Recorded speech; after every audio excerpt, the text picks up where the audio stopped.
श्रीराम समर्थ.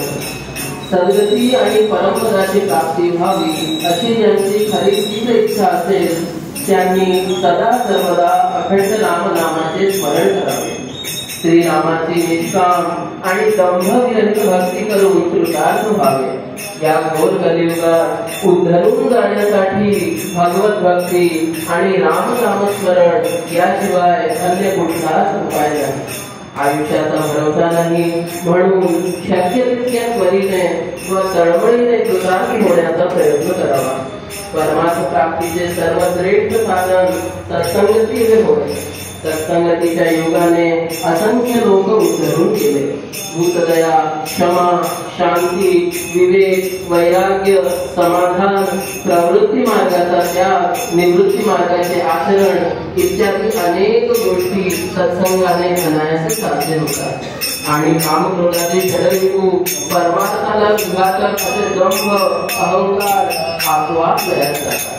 सत्संगाचा महिमा खरोखर अपार आहे. संतांच्या संगतीत सदैव भगवत चर्चा, भगवत गुण संकीर्तन, रामनाम स्मरण आणि सदुपदेश चालत असल्यामुळे त्याच्या सानिध्यात राहणाऱ्याच्या कानी हेच पडत राहते आणि त्या योगे त्याचे चित्त परमात्म्याशी सद्रूप होऊन जाते. विषयासक्त वृत्तीने बंधन निर्माण होते तर वृत्ती भगवंताकडे लावल्याने मोक्ष लाभ होतो.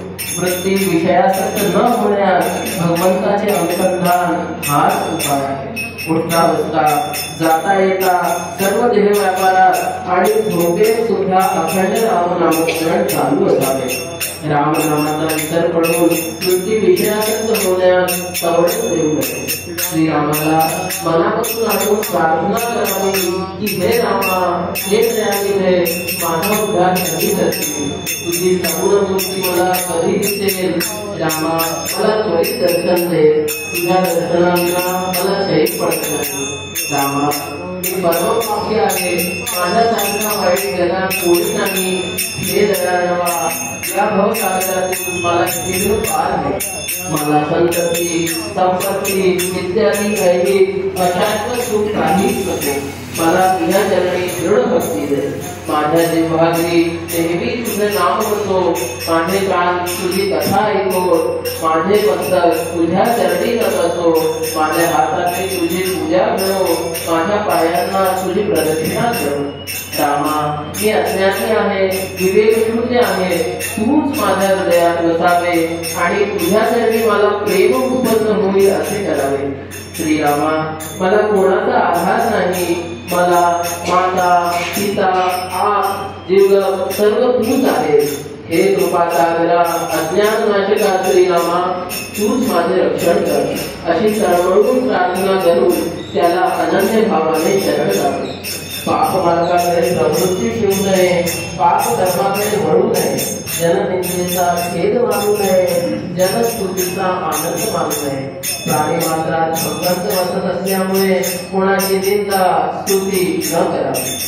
बायकामुळे घरदार, जमीन जुमला, संपत्ती इत्यादी सर्व दृश्य गोष्टी मिथ्या अशाश्वत आहे हे समजून राहावे. एक भगवंतच तेवढा सत्य आणि शाश्वत आहे हे जाणून अहोरात्र राम भजनातच आपला काळ घालवावा.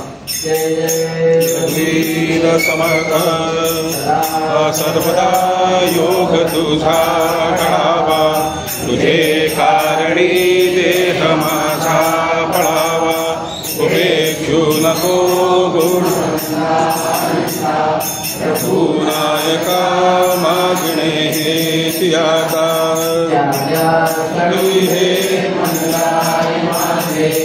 नादास्थळी हे निजरूप तुझे. मी ठेवितो मस्तक ज्या ठिकाणी.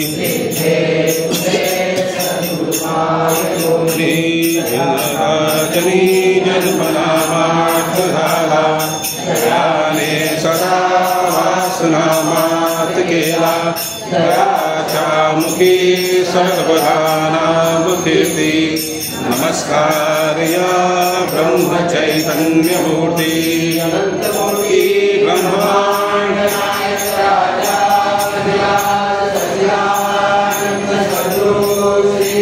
ब्रह्म चैतन्य महाराज.